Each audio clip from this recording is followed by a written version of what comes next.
This podcast is sponsored by So Much to Say, a book of quotes, available now on Amazon, all e-readers, and www.craigthewriterstewart.com.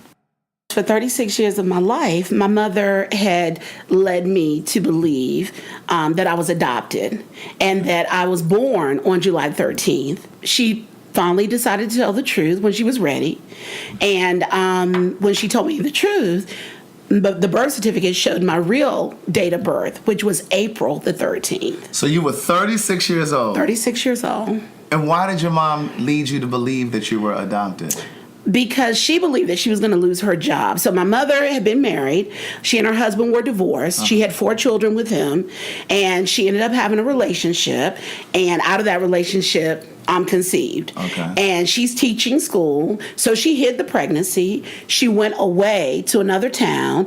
And if I remember her story correctly, it was that she was about 8 months pregnant, but my mother was thin when she was young. And she said she never really showed a lot with any of her pregnancies.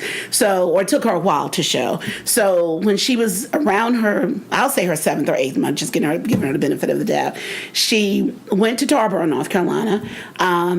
She stayed on a farm that was owned by the doctor that was going to be delivering me. Okay. And she stayed with the family, Mr. and Mrs. Knight. So after she had me, the question was, well, what are you going to do now? It just so happened that Mr. Knight's son was in the Air Force. He and his wife came to visit their parents. While they were there, they heard my mom's story. So they said, we'll take care of baby Alice until such time as you feel like, you're ready to take her home and introduce her or whatever. So the man that your mom was married to, did he ever find out that your mom was pregnant with you? She was, like I said, they were divorced at that time. They had been divorced at least for 5 years because the twins, my brother and sister, so there are 5 of us. So the twins were the youngest before I came, and they're 5 years older than I am. So at least for 5 years, they had been divorced. Okay, so you stayed with this family for 2 years? The Knights, yeah. Okay. So right after I was born, they pretty much took me the way my mom explained it, and I lived in Goldsboro with them. And then at what age did you reach out to that family? After my mom told me the truth. So at 36, my mom asked me to come home because she wants to talk to me to tell me the truth. Okay. Because there had been questions. So the story begins to, you're like, is something not quite right? So I was always asking questions regardless, even before I had the concept of is this the truth or not. I just wanted to know as much about my parents as I could. Because and the fictitious parents thinking that I'm adopted. And so, or being raised by this woman. And so, she was always mom to me, but still, you have questions when you think you are part of somebody else. And so how long after her telling you did you reach out to the people who raised you? So the very next week. So I tried to, my mom said to me, I wish that I kept in contact with the Knights, but I didn't. And so when I was at home, I was trying to find them. The wife's name was Ramona, and to be honest, I could not remember the father's first name. I think it was Thomas. I tried to find them online, but I wasn't having any success. So the next week I returned back to Maryland. I'm at work one day about to leave and something says try again.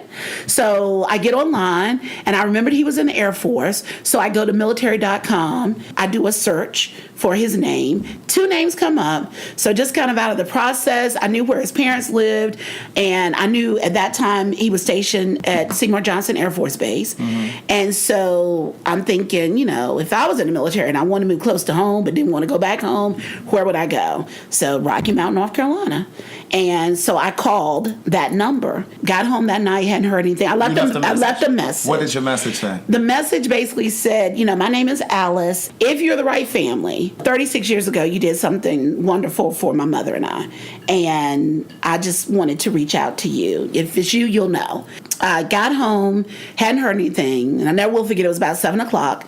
I decided to call the number again. And when I called, a woman answered the phone and she said, Knight's residence. And I said, Mrs. Knight, my name is Alice. And she said, it's us. It's us.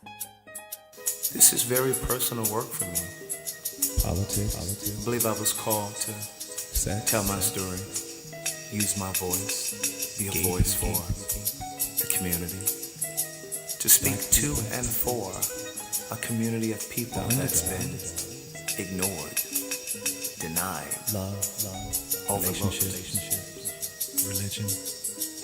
This is my life's work. Religion. I want to use words to uplift, heal, inspire, encourage. Do something different. Every Monday at 10. Good day, thinkers, thought leaders, progressives, and dreamers. I'm Craig, the writer Stewart, and this is So Much to Say. These are my thoughts in my voice on black shit, white shit, gay shit, and everything in between. Today we are talking about the little secrets that we sometimes keep in our family. Okay, so pick up from that point. She said, it's us. She said, it's us. And she was like, she had just gotten home, just heard the message, and she was just trying to get her head wrapped around it. Mm-hmm. And so as we're talking, she shares with me that the week before, which stuck out in my mind because my mother was just telling me what was going on the week before, what had happened. She said the week before, I was sitting talking to my daughters, and we were wondering what happened to little Alice and her mom. She said, and then you call. And I just personally believe that you can summon people. Right.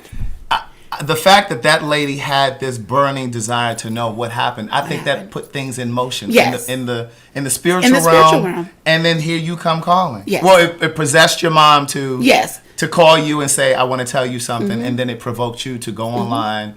And you were really tenacious about it. You went online a second time because you didn't find anything the first time. Right. It was probably my mom that summons everything because my mom had called me before that to say, can you take a week off for your birthday?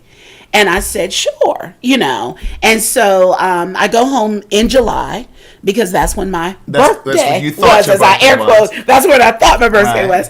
I talked to her on July. So I put she and my mom on three-way on the phone. Okay. And they're both very emotional, talking to each other. And Ms. Knight had even said to me, do you understand why your mom did what she did? So were you angry initially? I really wasn't. Okay. Not initially. It took some while for some anger to come up. But even with all of that, I saw my mom when she was talking to me and telling the story as a woman. I wasn't looking at her through the eyes of a mother-daughter. I was looking at her as woman to woman. Yeah. Because I've made some decisions that have not been that great for my own life. But as a woman, I have to stand by those decisions and work with whatever the consequences are. And so that allowed you to have compassion. Yes, for my mother. And she was deeply hurt. She was deeply saddened. She was very apologetic. And so even fast forward before that, when I was in my 20s, my mom did call me one day and she said, there are things that you need to know, but I'm just not ready. She said this to you in your 20s? Yes, when I was in my 20s. I think I was about 23. I was living in Maryland.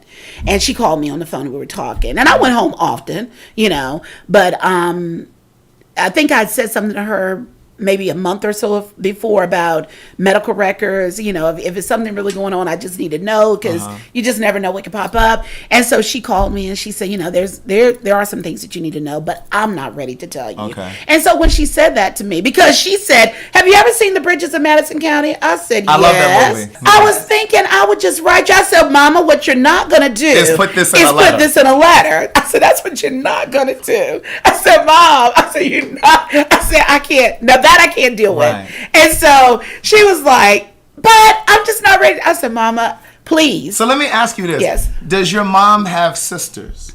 She had one sister. So did and any two of them first know cousins this secret? that were raised like her sisters. Did any of them know that Everybody knew the secret except for me and my siblings. And how many siblings do you have? 4. And then the woman that raised you for those 2 years, or had you for those 2 years, she had girls too. I think she had 3 daughters. Okay.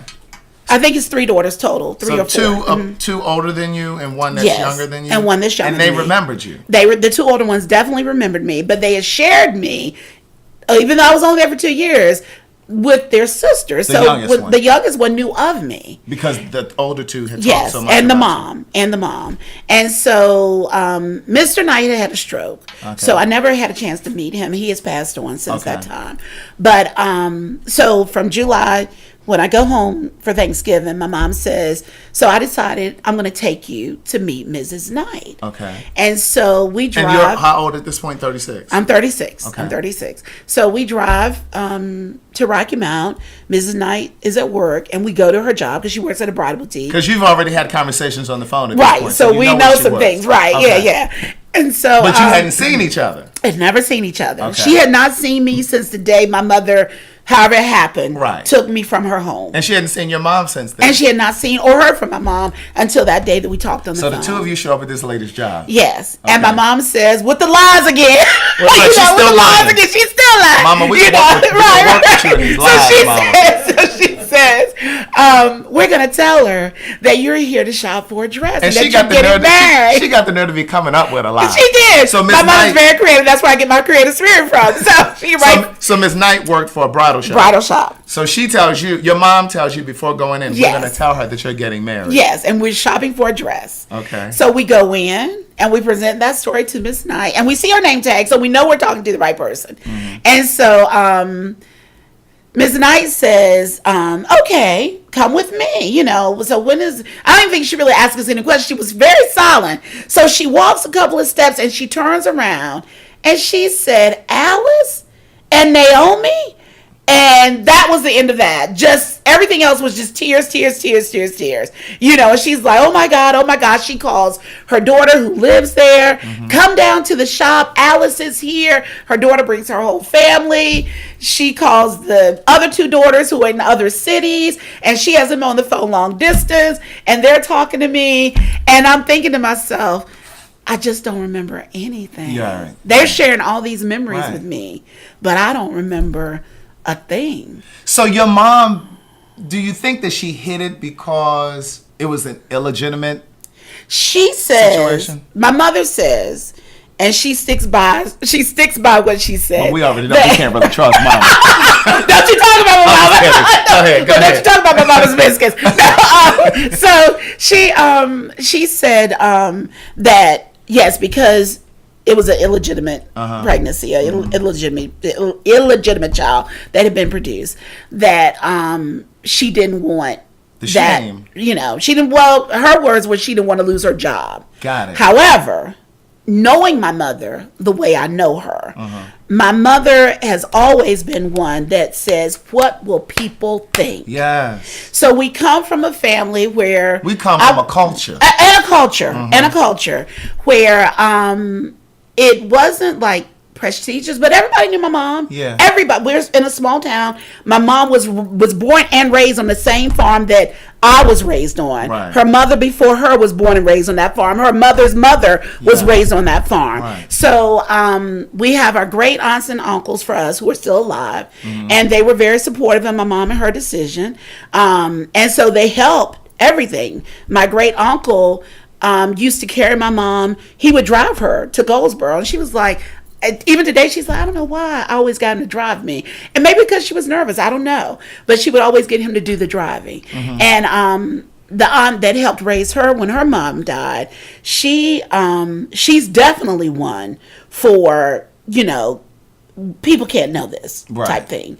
And so I believe that definitely had a bearing But on my mom's it makes me decision. wonder, like, why though? Once she came and got you back at 2 Mm-hmm. years old, why did she feel it necessary to tell you for all of those years Yes. that you were adopted? Because, like I said, in my opinion, she didn't want people to know that she had gotten caught. So you had to go and legally change your name. So just a year ago, I became legally Alice Morrell. And you just celebrated your 50th birthday. And so I this is just all, like, celebrated my 14 50th years ago. birthday. Yeah. Was it hard, like, changing your birth date, like, mentally? Because you've been celebrating your birthday for July. So for the first couple of years, even more than a couple, I celebrated both birthdays. It was just like whatever people remember, that's what it was. But I Right. celebrated both. Right. I celebrated both. So this is the first year that I have decided. I think this is the first year that I celebrate in decided April. just April. Okay. No more July. July is definitely gone. No more July. So there are people who still only remember and will probably only call me. And I changed my Facebook, my date on Facebook to April. Okay. That was last year. Okay. When I changed that. And you had to do something with your identification, too, right? I had to get my ID changed and I have to get my social security. Everything has to be changed. So talk to me about the rebuilding. Was there any type of rebuilding that you had to do with your mom? Was there a point where you maybe didn't trust her? Because, no, Okay. Because for 50 years she was my mom. Right. And well, at least 48 of those 50 years she was Right. my mom. We always had a good relationship, a Okay. good solid relationship. Did we always agree? Of course we don't, because we're mother and daughter. But I didn't lose any trust for her because I always knew, like I said, as I got older, something's not right with this story. And what felt wrong to you? Was it because you felt like you looked like your mom? Or That too. I looked like her. I looked like my brothers and sisters. And the story just didn't make sense to me. Did your sisters and brothers, did They had questions. so they never made you feel I like the was- orphan or the adopted one? No. I mean, sometimes kids will say things, Right. but they always made me feel loved. My brothers and sisters have always been there and are still there Right. for me, and we're there for each other. But no, if anything, I was a topic of a dinner conversation a lot, which used to make my mother so upset, and like Because you all will be talking about at dinner, you being an orphan. yes, or- because she looks like us. We don't understand, and so conversations like this, literally at the dinner table, my mother would say, "Some things are better left unknown." She would and say when that. yes, and when I would ask her questions, some things are better left unknown. Why do you keep asking me questions about your parents? Because I want to know. And she never slipped up and said, because she literally kept this. The thing- closest thing that ever happened was her sister. She lived in D.C. for years, and then she decided to move back home to North Carolina. So we get to, I go visit my aunt. I'm home visiting my mom. Walk up to my aunt's house, and I'm sitting in the den looking at a photo album. The story was I had 2 pictures of me as a baby. One of which I still have, the other one I don't know where it is. It was in my suitcase when I came to live with my mom. Your birth mom. And so, yes. And so, I've never seen that picture ever. My mom never had a picture. I was the only person that had this picture. I still have the picture. And so I'm at my aunt's house and I'm flipping through the photo And you see album. that picture. I see several versions of that picture. Of that picture, right. And I'm like, "Aunt Lois, where did you get these pictures of me?" And she's like, "What pictures of you?" And she looks in the book and she says, "That's not you." I said, "Yes, it is." No, she did. So Yes, she did. So now she but got she the didn't aunt. know I had that picture. Right. And see that, so your aunt didn't know that you had Yes. a similar variation Right. of the picture. Right. And so I said, "I have this picture, so I know it's me." So now, And she so your mom says- got your aunt complicit. Right. And she's like, "Well, maybe your mom took them and gave them to me." I said, "No." And now she's I struggling. said, right. I said, "This picture was with me when I came to live with Mama." And so she said, "I don't know." And I didn't ask any more questions. I walked home and I got into my mom's house and I closed the door. I said, "I have one question." She said, "What?" I said, "Am I Lois's child?" She said, "What?" How old were you when this happened? I was grown. I don't know how old I was, but I know I was living in Maryland at the time. Okay. So I had to be. So an it was adult. still some years before your mom was And actually I coming. was probably in my early 20s. Okay. Because I was visiting home. Okay. And so, yeah. Oh, the conversation your mom and aunt probably had after That book disappeared, never saw it again. When my Aunt Lois died, that book never reappeared. She probably called your Aunt Lois and was like, "Girl, what did you say?" Okay, no. I told her exactly what happened. Right. And she said, "Lois is not your mother." And that was it. That was it. I said, "Okay, that's all I need to know.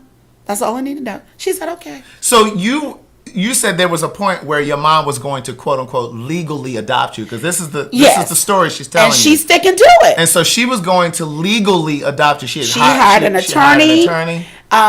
We went to court. They had appointed me a guardian ad litem. So a guardian ad litem is someone who's appointed over someone else's affairs when there are, in this case, an adoption going on. Kind of like a power of attorney Yes. for different circumstances. Right, to Yeah. make sure like there's no trust fund or something that my mother's aware of That she's that trying I'm to not get. aware of, Right. that she's trying to get a hold of.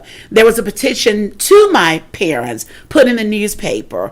I have all of that, The parents the fictitious The names that she fictitious- put on the right. birth certificate. It was just crazy because she was going through this whole process. Now, I didn't know it was all fake and she didn't have to do all of this at that time because I was 15. So we went to court. I remember, the only thing I remember is the judge asking me, what do you call Mrs. Morell? Which is your birth mom. Which is my birth mom. And I said, Mama. When I tell you I remember nothing else, I'm sure there were other questions. I don't remember anything else. That's the only memory that I have. And she had to stop the process because something came up within the family. She needed to use the money for something else. And that was the end of that. We never went back to it. But at the age of 48, I started the process of getting my name changed to Alice Morell because my birth certificate says Alice Mitchell, and I'm in Texas, and I can't prove who I am for the first time in my life. Right. My friends, my Mexican friends said, girl, you're going to be behind the wall with us. They're going to throw you out. They're going to throw you out the country because you can't prove who you are. So yeah. That is fascinating. Yeah. So the story that she came up with was that, and that they stuck to, because whenever I ask anybody in the family questions, their answer was, what did your mother tell you? They would always say that. They would direct me back to my mother. So whatever your mother told you, that's what the story is. So my mother's story was that my biological mother, okay, according to her, was working at the hospital with her aunt, my great aunt, in Portsmouth, Virginia. And her husband was in the military. He had gone overseas, something had happened. She had to go over to join him. She went over to join him, but she was supposed to be coming back. She never came back. And my aunt was getting too old to raise me. And so she asked her, would she take me until my biological mother came back? And that's how I ended up with her. It's amazing because this whole community participated in this story. You know, they held up this story. They helped her hold this story together. Yes. And I say Southern family secrets. It just makes me wonder, like, is it really just a Southern family thing? I mean, no, I'm sure it's just people. And it's not even just black people. I think it's just people. People. We keep these secrets, these stories. Yeah. We tell ourselves these stories. And at some point, I think we tell them so much we begin to believe them. Were there moments, like I said, after the fact that I had resentment? Yeah, sure. I would think to myself, well, what would it have been like if so and so? But only God knows what it would have been like. Right. But I'm grateful for my life. I'm grateful for the good, the bad, and the ugly. So how did you stay in touch with that family that had you for those 2 years? I did. We stayed in touch more back then than we do now. And so I definitely have to do better about calling.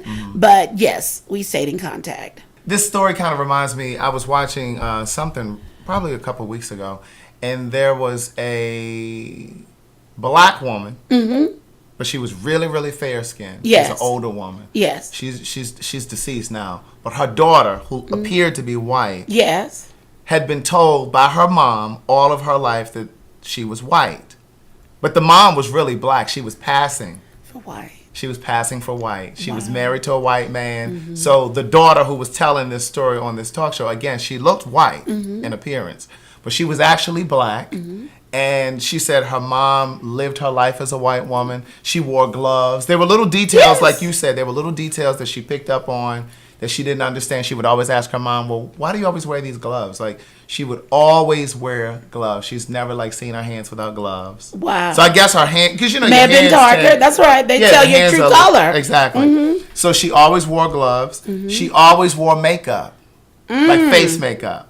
Even though she was fair-skinned, she never, and then she would always wear, like, hats and things, like, out in the summertime. Like, she would never just be out in the sun too long. She'd be really covered up. Wow. Because she would tan. You know how black people, we turn, will get browner quicker. Wow. And so this kind of reminds me of that, but just in the reverse. And what happened was this woman found out that her mom was black, and she asked her mom about it because she saw, like, her birth certificate. She went and dug up, like, her records. Right. And she confronted her mom, and her mom said, please don't you ever tell anybody this until I'm dead.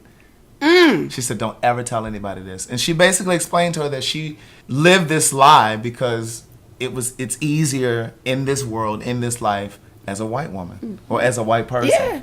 So what would you say to perhaps women that have children and they haven't disclosed who the actual father is, or because does that ever like ring true for you too? Yeah, I definitely think about that. Like my mother says that she's surprised I don't remember him because I guess he was still in her circle of friends, but she never told him about me. Okay. She didn't tell my dad. I met my sibling's father, Right. and he was just looking at me like, "Where'd she come from?" So he probably thought you were adopted too. He didn't know where I came from. I'm pretty sure he was thinking, "Who's she been messing with?" Oh, so do you think I think he knew. You think he knew? And I say that because my mother said to me, she said it was so funny when you met him. She said you were just maybe 4 or 5, just barely able to really talk. And she said, but you can talk. She said, and he was looking at you, and you said to him, "You don't like me, do you?" She said, and he just looked at you like, I can't believe this child said that. She said to me, "Alice, stay out of Crowfoot's conversation," or something like that. You said that to him? I said that to him. You don't like me, do you? Yeah. I really don't know anything about this other half of me. Right, so you don't even know your... I don't know if I had... paternal Well, it's speculated that I have a sister.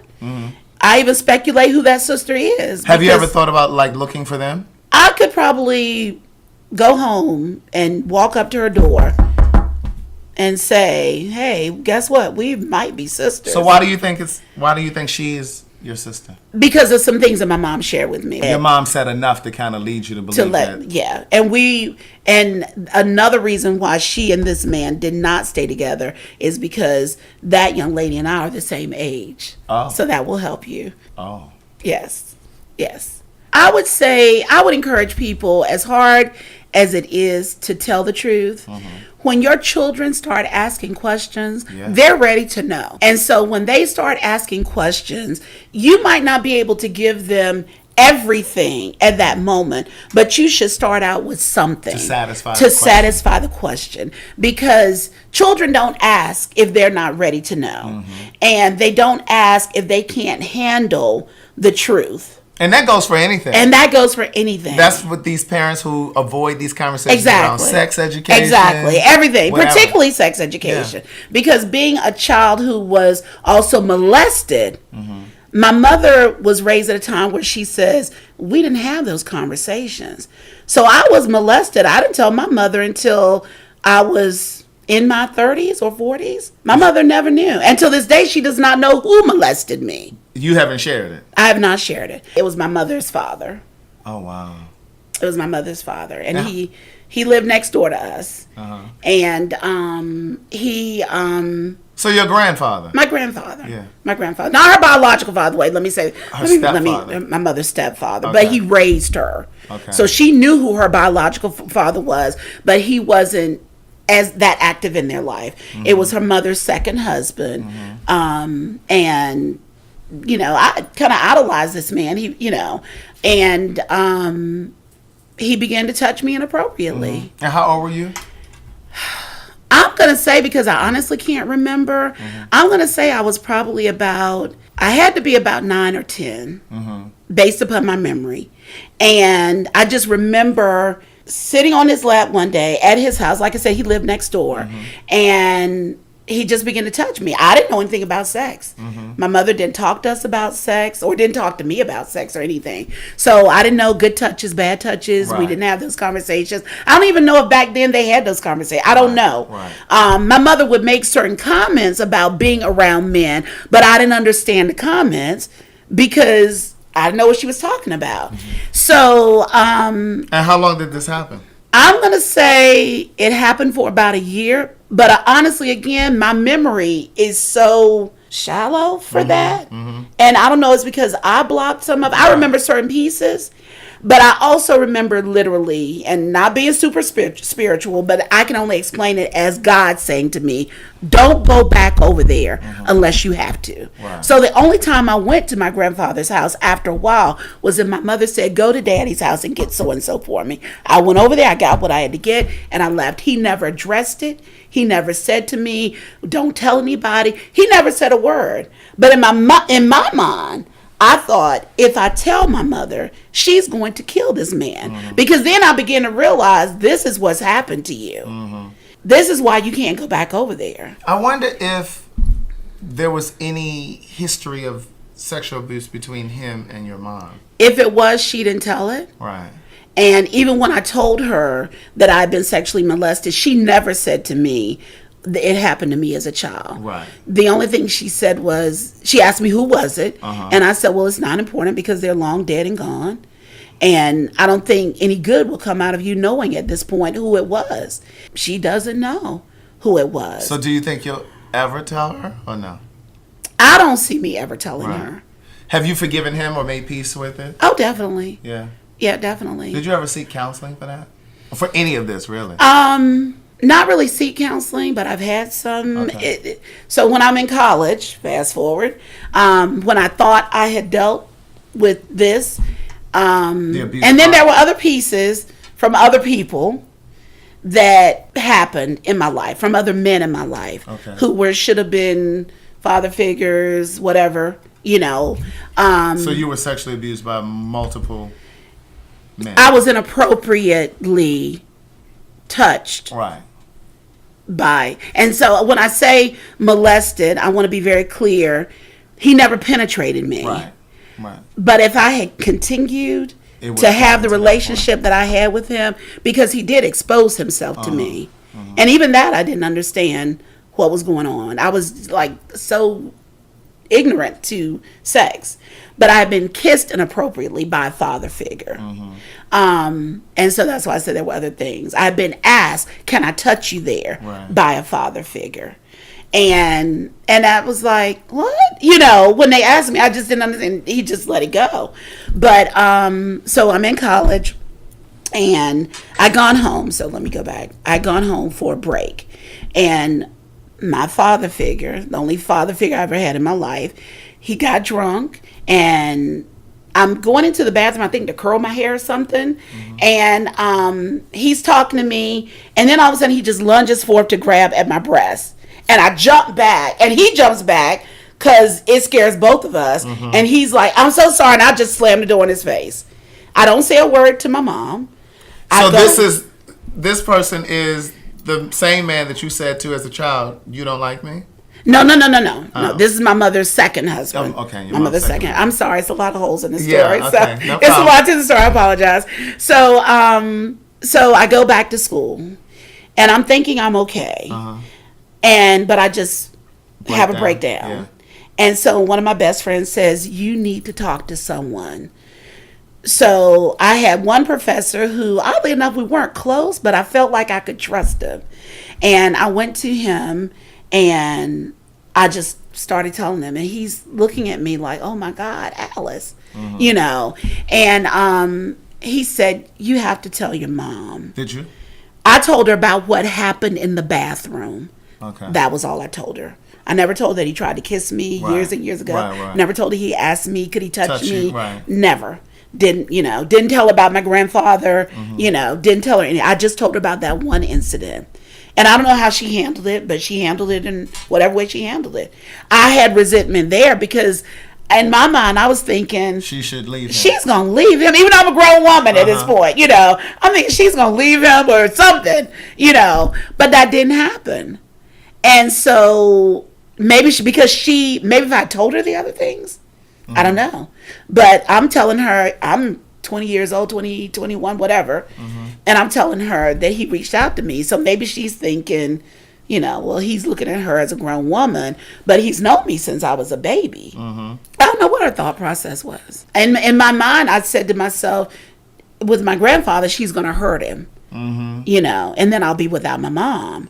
But years later, like I said, in college, when this happens, and he says to me, you have to tell her. The college professor. The college professor says, you have to tell her. I called my brother. I called my oldest sister. She's not close enough to get to me. So she says, I'm calling Dwayne, who's my oldest brother, who is close enough to get to me. And he and his wife come home, and we go straight into my mom's bedroom. My father was a truck driver, so he wasn't home. And we tell her.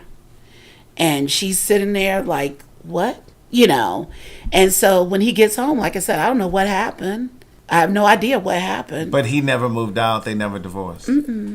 Nope. You know, the thing that I always struggle with when it comes to parents it's particularly Yeah. mothers, Yes. when they choose a man over their kid, especially in an instance like this, like that always just Yeah. stings Yeah. for me just a bit. Yeah. And it was stinging to me. Yeah. You know, because like I said, I expected more. But then we lived in our dysfunctionalism. You know, we lived it. He never touched me again, never said anything to me appropriate again. For a while, there was this tension that was between us Right.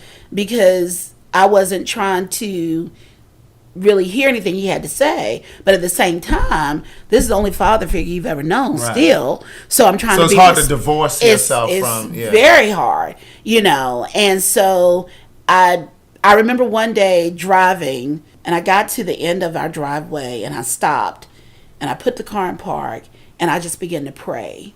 You know, God, you have to release this from me, because this thing is eating me up. You know, this unforgiveness, this I can't move forward.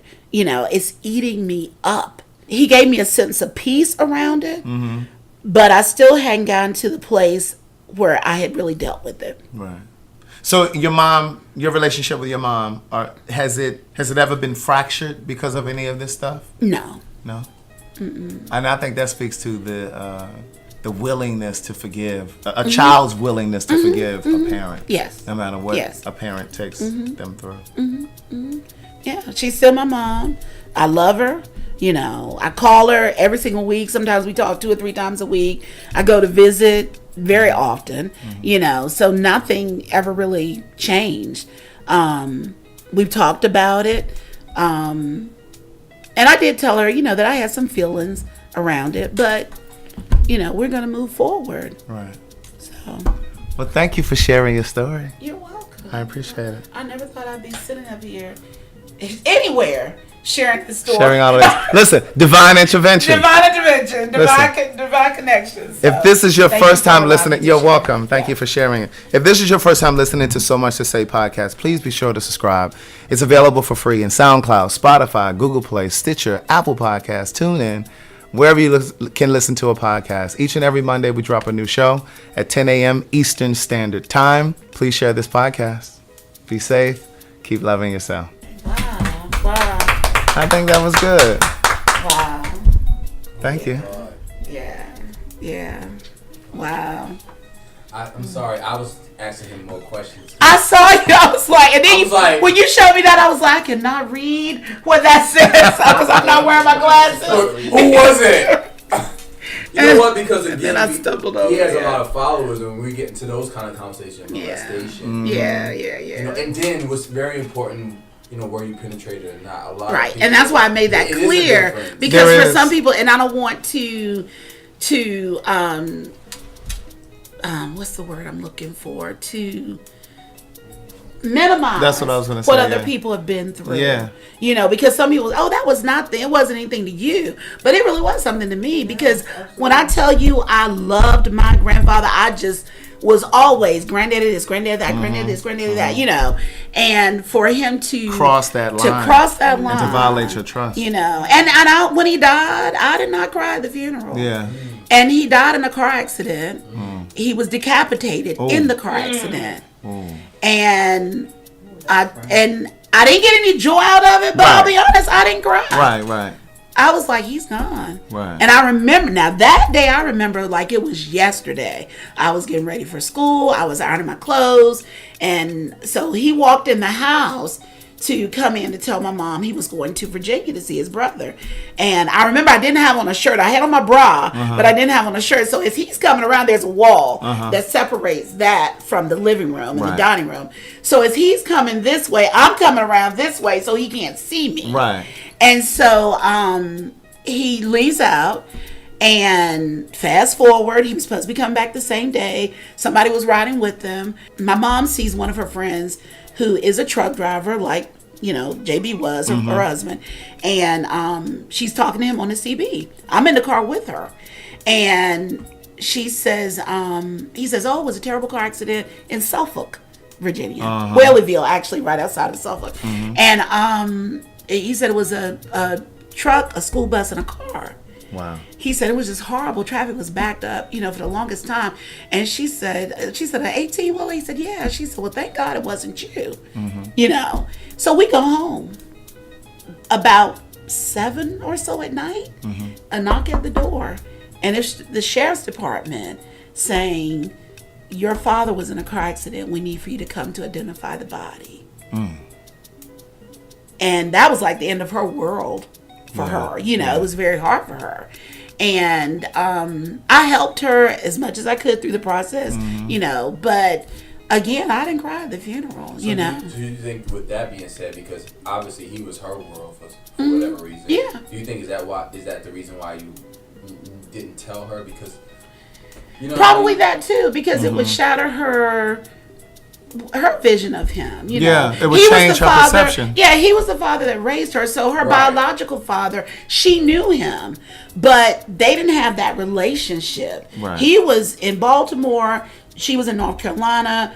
At some point, her mother and Granddaddy Lloyd met each other. And that's what crazy. I think I only asked that because how many stories we had when I did my podcast? The cousin that molested me, he's not dead.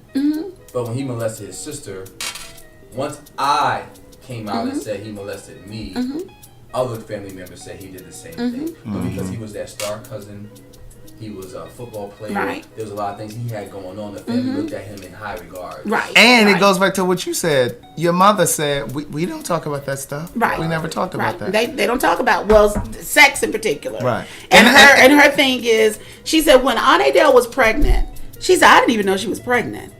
She said, we get home from school, Lois and I. Mary's already at home. Mary's her first cousin. She said, Mary comes running out of the house. I have a baby sister. My mom had a baby. They were like, Adele sleep in bed like she always is. They had no clue what pregnancy was, And so they didn't talk about those things. And so when I would ask her questions, she gave me a book about sex. And she said, didn't you read the book? And I was like, because she didn't want to talk about it. They didn't have the tools. They didn't have the words. No. But see, a lot of stuff was just passed down from their grandparents. Exactly. Oh, yeah, definitely. Or their parents, I would say. And I think that's where this generation now is such a, a separation. Right, because it's like, we're going to talk about it. Fuck this. And I think, feel this way. I love this way. And to that point, I think that's why I have such a disconnect with religion. Not God, or spirituality, but with religion. Because everything that I've been taught, most of us have been taught, it's been passed down generationally. And we've never challenged what we've been taught. And if we really think about it, if we go to the beginning of our history as black people, everything that we were taught was given to our ancestors by white folks. And that's what's scary, like growing up in Harlem, you see the Israelites. People. Yes. And so for me now, where I am, it's not that I don't believe there's a God and those different things, but a lot of the religious aspects. And I saw the practices. It's the religious practices. I saw a statistic recently where they said most millenniums now, they're more spiritual. Right. Yes. What's his name? He's in D.C. Michael Baston. Yes. Yes. He's single. Yes. He went to a restaurant. He's at a table, a bar. He sees this beautiful lady, starts talking to her. They got in the whole conversation. He said he really liked her. He thought she was everything. She goes, do you go to church? Not do you know God? Right. Do you go to church? He goes, no, but I have a relationship with him. She immediately says, well, we can't continue this conversation if you don't have a church home or go to a church. And like that, He made that thing a whole topic that and it's important. It's important because you got these people that go to church every Sunday And still don't have a relationship, and they watch the nonsense that goes on in church. That was his whole point. He said, wow. He said she walked away and didn't even say, what is your relationship? No. He said, no, I'm not a member of a church. Yeah. So that's what they had the whole statistic, and they said the millennials now are more spiritual than religious. Religion is going to church. And I don't forsake going to church. You know what I'm saying? No. But don't make the wearing all white. Right. I can't The go to church. practices. Not wearing pants. So More about traditional nonsense. Right. So Versus the relationship Right. and connection with God. Which is Right. personal. It is personal. And so I don't even understand why she would ask that on the first meeting. Right. Yeah. He was just holding a conversation. yeah. He That's said, because she was like, shallow, she really. lost Yeah. out, right? He was Right, like, right. she lost out. Like, I walked away looking at her like, what? No, I don't go to a church, but that don't mean I'm not connected to God. That's right. That's right. That's right. Because Even though the scripture says he's coming for a church, he's not coming for a building. it's the church in your Right, heart. right. It's, you are the church. You are the temple Right. that carries him. And when I was in Texas, I had found a church, joined a church, and I stopped going. And so like 3 Sundays went by, and 3 Wednesday night Bible study and everything else in between had gone by, and I had no desire to go. And I was like, oh, what in the world's going on? I said, I remember one time before I stopped going to church, and I just, what is going on? What is going on? And so one of my friends came over, and we were having, a group meeting with a couple of other friends, and so she prayed for each and every one of us. And when she got to me, she said, God is going to pull you out of church. And I was like, I said, he already has. I said, but I was trying to figure out what is going on. She said, no. She said, because she said, you know what he's called you to be. Mm-hmm. She said, and he doesn't want you to get caught up in the religiosity of church. Mm-hmm. She said, and that's what's so important. That just helped me because people say to me all the time, but Craig, you need to go to church. Yeah. But I already know what he called me to do. That's it. I already know what he called me to do. But now, and I go to a church. I'm a member of a church. I'm a minister at a church. Right. But Communion Sunday, I don't wear the collar. I don't do anything. They wear the collar. Right. But my pastor, he knows where my calling is. And so he was very clear, you need to be somewhere where they know what your calling is, because they're not going to be ready for where God is taking you. Right. He said, so I wear my jeans. They don't even wear their jeans, but I wear my leggings. I wear whatever. I wear a dress when I feel like wearing a dress. I wear pants when I feel like wearing the pants. But his thing is, you don't have to wear the collar. Mm-hmm. You don't have to do all of that. You wear whatever you want to wear. If you choose to wear the collar one day, that's cool. But I'm not holding you to that, because I know that that's different for you. Mm-hmm. It's where God has you. It's different. Because my thing is, I confess Jesus Christ. Mm-hmm. And I always say, what would Jesus do? Yeah. If you're not doing what Jesus was doing, it's nothing else that we can really talk about. Right. For me. Right.